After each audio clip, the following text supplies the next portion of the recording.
Mesdames, Messieurs, peuple congolais, être citoyen, c'est d'être informé. Et pourquoi? Parce que l'ignorance est la pire des souffrances. Le savoir et la connaissance vous libèrent. Pour info, le président centrafricain, Akonjo Touadéra, vient d'échapper hier à une tentative d'assassinat par 4 légionnaires français et 6 snipers. Ça s'est passé hier à l'aéroport international de Bangui Poko. Touadéra venait du sommet Union européenne, Union africaine qui s'était tenu du 17 au 18 février 2022. Donc il venait de rentrer là, au moment qu'il arrive à l'aéroport.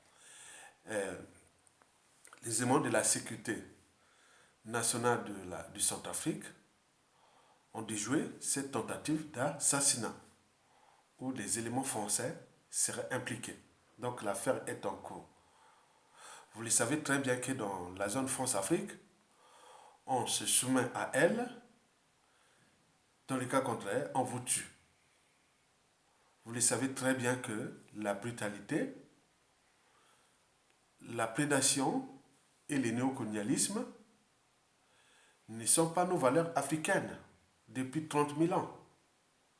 Donc, on vous invite individuellement et collectivement d'être aujourd'hui vigilant, intelligent, stratégique, pas d'émotion, au-dessus de la raison.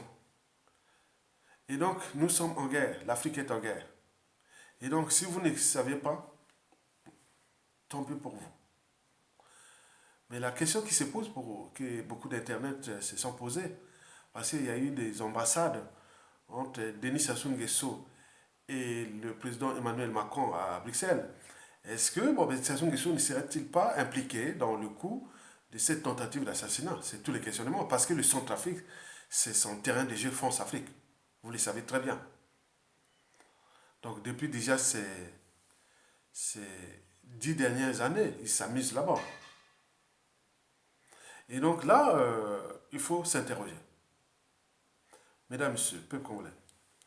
Deuxième info, vous savez que depuis la vague des coups d'État qui se sont passés en Afrique de l'Ouest, Sassou Nguesso venait d'organiser le 12 février 2022 le sommet ou un séminaire anti-putsch. Sassou Nguesso, le putschiste récidiviste, avait organisé à Oyo, dans ses palais au village natal de Sassou Nguesso, le séminaire anti-putsch, anti-coup d'État, où il y avait la participation du président du dictateur ougandais, Yoweri Museveni. Il y avait aussi la présence de Faure et Adema du Togo, Félix Tshisekedi de la RDC, et il y a eu d'autres qui s'étaient désistés. Et donc, ils avaient organisé ce sommet anti-putsch. Mais vous oubliez qu'il avait aussi donné ce qu'on appelle la prime anti-putsch. Il n'y avait pas que ce sommet-là. Donc, il a fait aussi il a organisé aussi en secret à distribuer des primes, des primes anti-putsch aux officiers généraux et tout ça. Voilà. Avec les nominations, comme on nomme on donne des bonbons aux enfants, quoi. Et donc, tout ça, c'est pour abaisser la tension militaire au risque de coups d'État et autres. Vous avez compris? Donc, il n'y a pas que la prime anti-coup d'État ou anti-putsch. Maintenant, ça soit aussi aussi la prime anti-insurrection populaire. Et c'est ce que je vais vous expliquer. Voici comment Denis Sassou Nguesso et son système entretiennent la prime anti-insurrection populaire à Brazzaville et à Pointe-Noire. Explication. Vous le savez que depuis que Sassou Nguesso est revenu au pouvoir, Et depuis la nuit des temps, déjà, hein, depuis l'indépendance, la population congolaise est concentrée à Brazzaville, la capitale, et à Pointe-Noire, la capitale économique. C'est là où on peut trouver soit 70% de la population congolaise. Et là, il faut se dire que c'est quelque part un piège insurrectionnel. Donc toute la population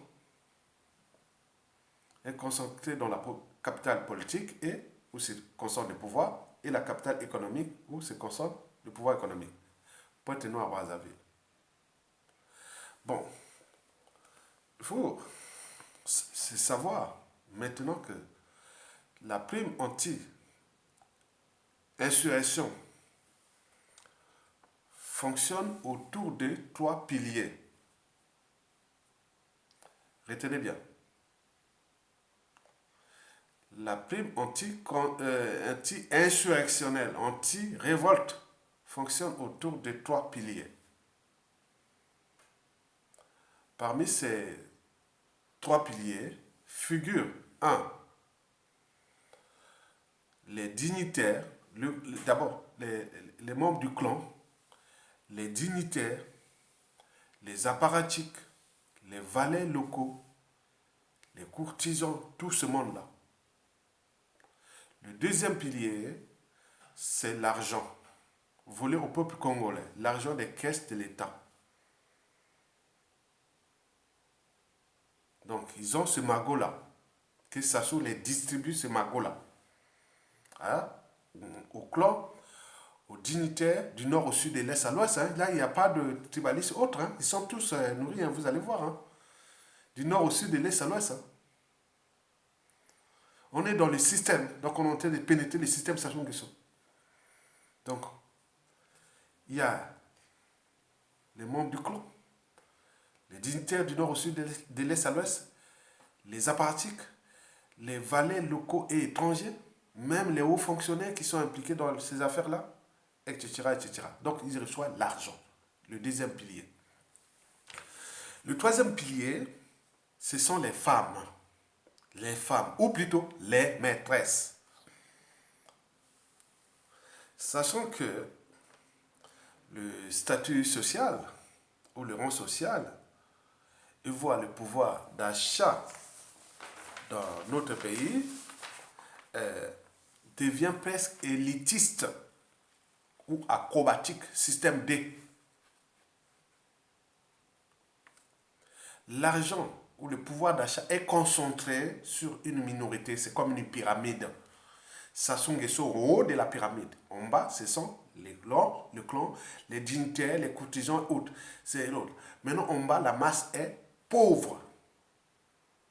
Donc, il faut se battre pour, il faut dire l'acrobatie pour le système D et autres, pour arriver à survivre.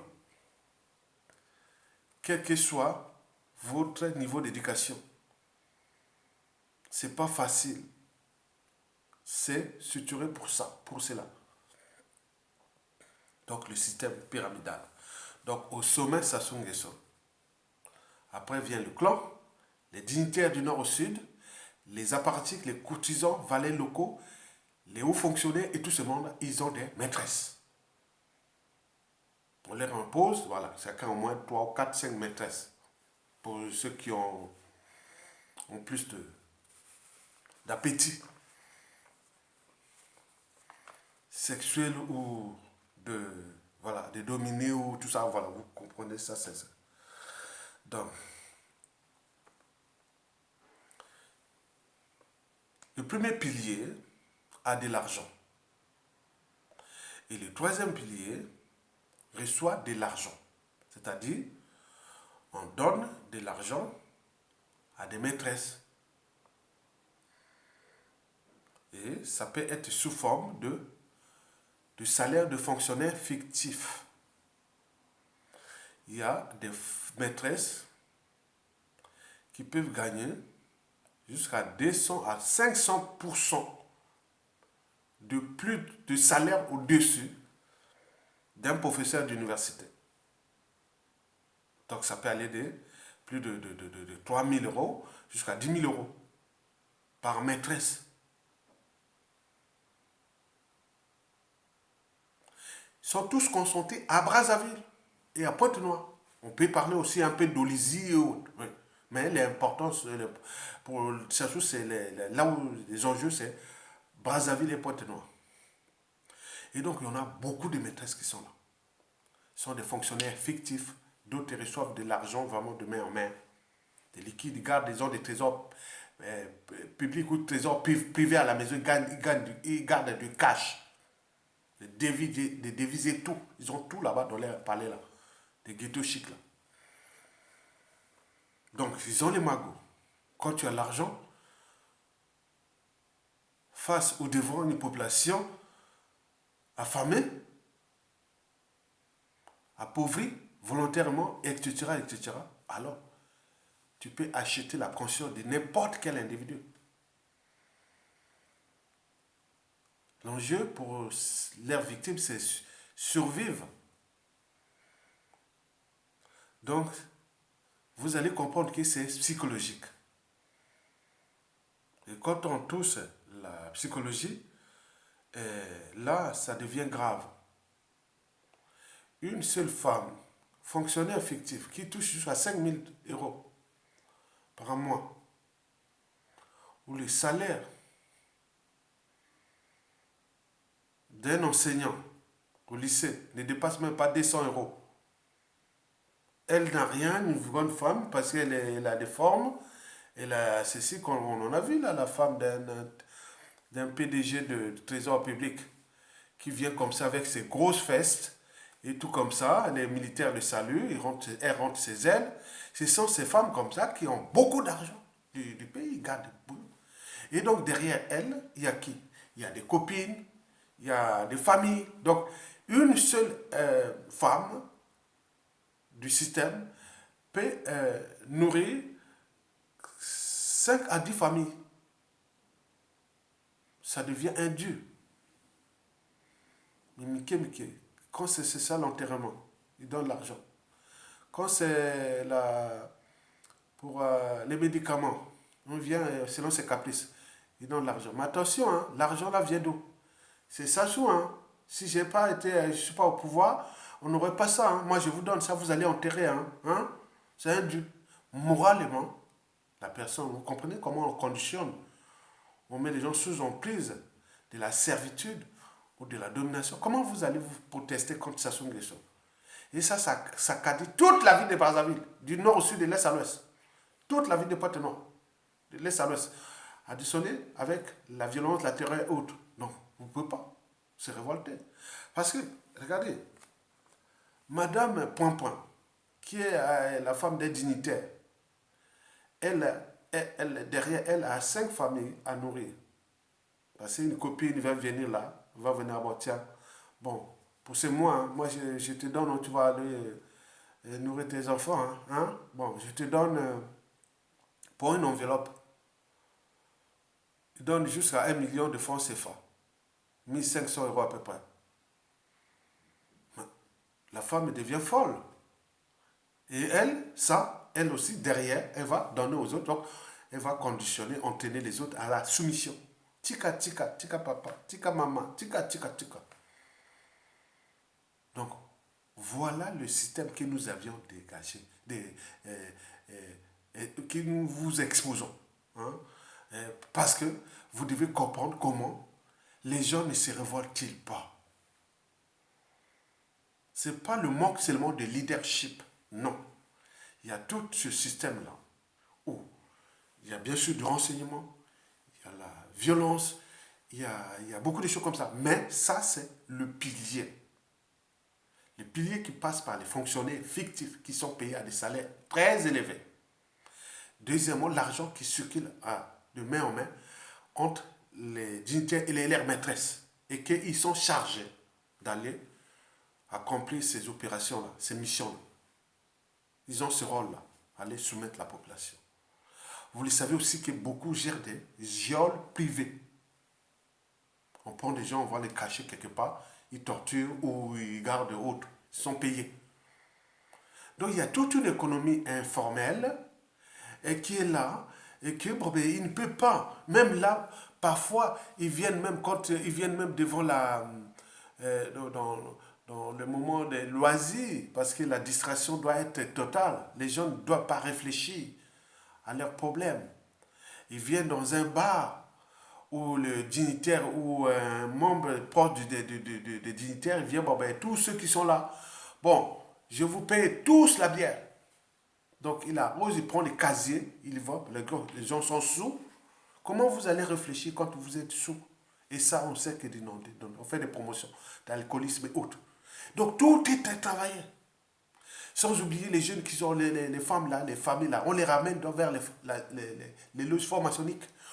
Donc on les utilise à volonté. Quand quelqu'un gère un budget, une femme, une maîtresse gère le budget qui lui a été alloué pour aller corrompre, pour aller soumettre les gens.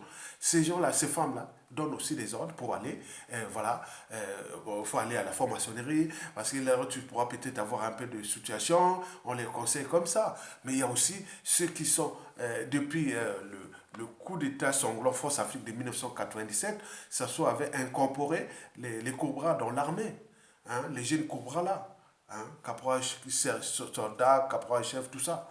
Mais le contrat était de 20 ans. Mais donc, depuis 1998, 99, 2000, 2001, peut-être jusque-là, on les a recrutés. Mais ces jeunes-là, depuis 2018, ils sont où? Ils sont à la retraite. 2018, 2019, 2020, 2021, ça va être d'ici la fin de l'année, 2022. Mais ces jeunes-là, qui sont à la retraite, ils n'ont pas de boulot, ils n'ont rien, ils sont dans la galère. Et qu'est-ce que font les systèmes? Ils les voient, les grands, ils peuvent aller acheter les médicaments, ils peuvent aller donner un peu de tout, mais en contrepartie, on leur demande d'aller faire des rafles dans les quartiers sud de Brazzaville, ou aller tuer les gens, ou aller faire les missions, et voilà, ils vivent de ça. Donc toutes les opérations de coup tordu les nervent, hein?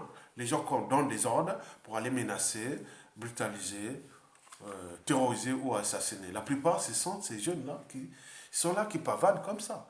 Mais nous, comment affranchir ou déjouer tous ces systèmes-là? Je vous dis, ce n'est pas facile. C'est l'événement qui va le faire. La mayonnaise est en train de prendre, mais c'est l'événement qui va le faire. Parce que, attendez, vous allez mettre un discours politique ou de parti politique où les gens sont entraînés, conditionnés à dire Mickey Mickey. Hein? On va à un meeting, ou on va à une réunion, ou on va à ceci. Bon, qu'est-ce que vous allez nous donner? Est-ce qu'on va boire? Est-ce qu'on va manger? Est-ce que, voilà, écoutez, c'est malheureux. Hein? Or, historiquement, avant Sassou Nguesso 2, 3, depuis avant 97, mais nous, déjà dans les années 80, on partait à une réunion haute, on n'allait pas pour aller chercher à manger. On partait pour aller apprendre le savoir, les connaissances, la vie politique et autres. Après, on rentre chez toi, voilà. S'il y avait quelque chose, il ne pouvait faire pas grand-chose. Hein? D'ailleurs, dans 99% des cas, on ne donnait pas l'argent, on ne faisait pas acheter à manger ou autre, non. Il n'y avait pas ça. Maintenant, là, c'est comme ça. Ils ont été entraînés et conditionnés à la paresse intellectuelle par l'alcoolisme, l'ignorance. Les gens sont entraînés et conditionnés à devenir paresseux parce que le système est fait comme ça. On ne leur apprend pas la pêche, mais on leur donne le poisson. On dit, restez là, il y a une maman, hein, maman, elle est là-bas, donc elle vend son corps à un dignitaire qui l'a fait plein d'enfants. Et donc, c'est de l'argent là. Maintenant, comment ces femmes-là, comment ces gens-là vont-ils laisser Sassou Nguesso? C'est là toute la difficulté de l'après Sassou Nguesso. Un ancien responsable du gouvernement pendant le défunt André Bilongo me l'a pas dit. Il dit non, mais attendez, Sassou peut partir, il peut tomber. Mais là où commence toute la difficulté, ce sont ces gens, ces fonctionnaires fictifs, ces gens qui se sont entretenus. Comment, attends, vous savez créer des chaos, comment vous allez entretenir ça? Où les dignitaires là ne seront plus au pouvoir. Il y aura des déclassements totaux. Certains seront en prison. Les femmes là, c'est pas vivre les enfants comme ça. Donc il y a tout ça, il faut anticiper. Il faut anticiper. Ces gens-là vont être dans la galère. Ceux qui sont en Europe, ici, par exemple en France, ils vont aller dans les allocations familiales et aller, voilà, ça devient la charge pour la France. Mais tant mieux, parce que c'est la France, c'est l'entretien de la France-Afrique qui a engendré ça. Ça, c'est leur problème. Mais nous, au pays, on va avoir des soucis avec ces gens-là. Vous savez, du nord au sud, les gens vivent de ça. En ce moment, il y a la bulle financière, là. Parce que le dollar, le baril de pétrole essaie un peu d'augmenter à la demande mondiale. Et donc, il y a un peu de tout l'argent qui rentre là. Et donc, ça renforce le régime. Et donc, le régime fait ça. C'est une bulle financière qui est là et qui va tomber. Et donc, nous savons qu'il va tomber, ça va tomber. Mais pensez-y déjà à, au, au statu quo, au, au renoncement de la lutte ou de la... On dit pourquoi les Congolais de Brazzaville, malgré les conditions de vie indignes, l'insécurité, le manque de soins et tout ça, ils ne se révoltent pas. Parce que ils ont, ça et le système, ils ont alimenté des points de, de soumission. Ils sont tels que dans tous les quartiers. Il n'y a pas un seul quartier de Brazzaville où il n'y a pas un dignitaire de Sassou Nguesso qui entretient une maîtresse. Et cette maîtresse-là entretient vous avez compris? Donc vous avez au moins un cerveau. Donc vous avez compris, non? Donc pour résumer, le système est pyramidal. Ça soit l'argent. Il donne à ces dignitaires-là. Et ces dignitaires-là ont des maîtresses. Et ces maîtresses-là, certains sont des fonctionnaires fictifs. Et d'autres reçoivent l'argent par les circuits opaques. Et donc ça va entretenir des familles bien ciblées pour les maintenir dans la soumission au régime. Parce que quand vous allez critiquer Sassou Nguesso, pourquoi vous les critiquez? Pourquoi vous faites des vidéos? Pourquoi vous critiquez Sassou Nguesso? Ils en parlent comme ça. Ils sont des familles, des amis, des connaissances, tout ça. Parfois, on se demande. Moi, j'en ai eu des réflexions de type Aïe, pourquoi tu fais les vidéos contre Sassou Nguesso? Et ça, on en trouve du nord au sud, de l'est à l'ouest. C'est bizarre, hein? Donc, c'est le syndrome de Stockholm. Ou même, oui, la servitude volontaire des tiens de la Russie. Vous voyez comment on conditionne le peuple. Donc, il ne sait plus que ce système-là, c'est que les femmes, la fois, sont en train de détruire l'avenir de leurs enfants, d'eux-mêmes, et aussi du pays. Mais ils ne savent pas. Maintenant, quand ça va tomber là, ils vont être que désolation. Donc, il y aura du chaos social. Puisque ces gens-là, oui, l'argent du Congo, du trésor public, ne sortira plus comme ça. Donc, il faudra fournir d'efforts. Il faudra travailler. Si tu ne travailles pas, va entreprendre. Si tu n'entreprends pas, allez, va au village. C'est tout. Donc ça, c'est fini ça. Ça va finir. Donc continuez à en profiter. Et donc là, si ça soit encore là, c'est ça. À chaque fois qu'il y a le modèle économique des Sassou qui est calqué sur le pétrole, où il y a un peu d'argent, et tout ce système-là est à la fête. Mais quand il y a plus d'argent, là, du pétrole ou autre, là, c'est la déprime. Et donc, il faut en tenir compte de ça, mesdames et messieurs. Donc, vous venez de comprendre le fonctionnement de la prime anti-insurrectionnelle de Sassou Nguesso. Et je vous avais déjà parlé de la prime anti-putsch, anti-coup d'État. Là, c'est au niveau des militaires. Là où il y a les mallettes et on monte les grades de pacotille et après on donne l'argent aux officiers généraux, officiers tenants pour aller corrompre ceci, pour des choses. Donc on vous entraîne, on vous conditionne à la démolition de votre pays et de votre avenir. Alors que hier, par exemple, en Afrique de l'Ouest, nous avions discuté avec des compatriotes et dit la situation militaire en Afrique de l'Ouest n'est pas comparable à celle du Congo. Nous n'avions plus d'armée. On n'a plus de gens, ils sont conditionnés, entraînés. Voilà, dans l'armée, je vous ai parlé qu'il y a dans le putsch, dans le prime anti-coup d'État, il y a la franc-maçonnerie joue beaucoup ils sont conditionnés là, à la franc-maçonnerie.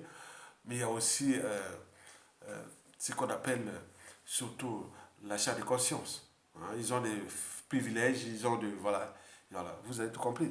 Donc, voilà les derniers piliers que nous cherchons à désintégrer ce système. C'est un système vraiment ingénieux contre nous, peuple congolais, contre notre pays, mais la plupart ne voient que du feu. Ils préfèrent s'appesantir que sur les mêmes erreurs du passé, les amalgames, les polémiques, les négationnistes, la guerre des égaux, la jalousie, la méchanceté, les conflits d'intérêts et autres, alors que ça se bosse lui, il bosse lui. Parce qu'il faut savoir que pendant que nous jouons certainement aux émotions au-dessus de la raison, au-dessus de l'intérêt général, euh, pendant ce temps, Denis Sassou Nguesso bosse, hein, parce que nous sommes là rentrés dans le piège de l'appartenance, du tribalisme et autres qui l'ont engendré, parce que l'art est divisé pour mieux régner. Mais pendant ce temps, Sassou apprend, hein, parce que depuis le mouvement le printemps arabe, ils apprennent. Les dictateurs, là, ils apprennent des erreurs des autres dictateurs. Il y a eu le printemps arabe de 2011. Puis est arrivée la révolution burkinabèse là, de 2014, insurrection. Et aussi au Soudan. Ça, on a appris. Hein. Donc, ils sont en train de corriger leur système. Il est arrivé les coups d'État en Afrique de l'Ouest là. Ils corrigent ça. Hein. Donc, ils cherchent à corriger leur méthode de conservation du pouvoir par les désordres ou le chaos. Et donc là, ils apprennent de ce qui s'est passé au Mali, au Burkina Faso et autres. Et pendant ce temps, nous, on est là dans les amalgames. Non, le but est d'abord, ça se dégage. Tous les projets de société, que vos utopies et autres ne pourront jamais se faire sans que ça soit là. Donc la priorité qui dégage, qui nous laisse libres, dignes et heureux chez nous. Il faut en tenir compte qu'il y a maintenant des enjeux géostratégiques où la France-Afrique est en difficulté dans son précarant en Afrique. Mais ils sont en train de corriger leur système aussi. Et donc là, ça risque d'être encore plus dur contre nous. Bien entendu, il n'y aura peut-être plus de dictateurs comme Sassou Nguesso, ils pourront remplacer, hein, c'est-à-dire remplacer Saint-Paul par Saint-Pierre ou inversement. Puisque nous ne pouvons pas prendre nos responsabilités individuelles et collectives, tant au niveau civil qu'au militaire, parce qu'on a la peur, parce qu'on a les privilèges, parce qu'on a ceci. Mais eux, ils bossent. La France, peut-être pendant ces présidentielles 2022 et au-delà, il va certainement remettre de nouveaux pions ou pièces maîtresses au Congo, au Gabon, au Cameroun, quand ils vont décider. Et nous, on va encore aller et dire, ah oui, mais la France, mais prenez votre responsabilité, regardez au Mali, regardez partout, vous êtes là en train de pleurer, on vous donne comment fonctionne le système anti-insurrection. Donc tout le monde on a acheté l'air conscient de la ville de Brazzaville et Pointe-Noire. Et on leur a donné des missions de coups bas et coups tordus. Certains, beaucoup de gens, beaucoup ont des sons dans les mains. Donc on brutalisé les gens. Donc c'est tout un système qui est là. Donc on vous informe. Donc nous sommes des cerveaux, nous sommes de la matière grise, nous sommes des intellectuels. On nourrit des idées. Parce que quand les idées pénètrent les masses, ou le peuple là devient informé. Or, un peuple informé est libre. Un peuple informé est puissant. Un peuple informé est invincible. Donc on peut comprendre que le danger est là. Je voulais toujours dire qu'il n'y a pas de mobilisation profonde des citoyens ni de dépassement de soi sans un rêve commun de lendemain à construire et de futur à édifier. Donc pour mobiliser ces gens-là, il faut leur dire qu'il faut que vous sortez de là, c'est un piège. Mais il ne peut pas partir comme ça. Il faut l'événement. Et comme je vous ai dit, c'est l'événement qui fera la femme ou l'homme politique ou l'homme du Congo de demain. Donc à tout instant, l'événement peut faire un Assimi Goïta du Congo-Brazzaville. L'événement peut faire un Mamadou Doumbia du Congo-Brazzaville. L'événement peut faire Jerry Rawlings du Congo-Brazzaville. L'événement peut faire Touadéra du Congo-Brazzaville. L'événement peut faire Point du Congo-Brazzaville. Donc, il y a de la marge. Parce que le peuple est souverain. Il est éternel. Il a les derniers mots et les derniers jugements. Sassou peut acheter la conscience de toute la masse, de tout le peuple à Brazzaville, à travers ces réseaux d'immoralité et oui, le régime là est immoral et dissolu. Donc on va acheter les femmes là pour venir alimenter les tontines, les nganda, les nanana. Donc pour combien de temps encore? Merci beaucoup. Likez, partagez cette vidéo. On arrive. Merci. À bientôt.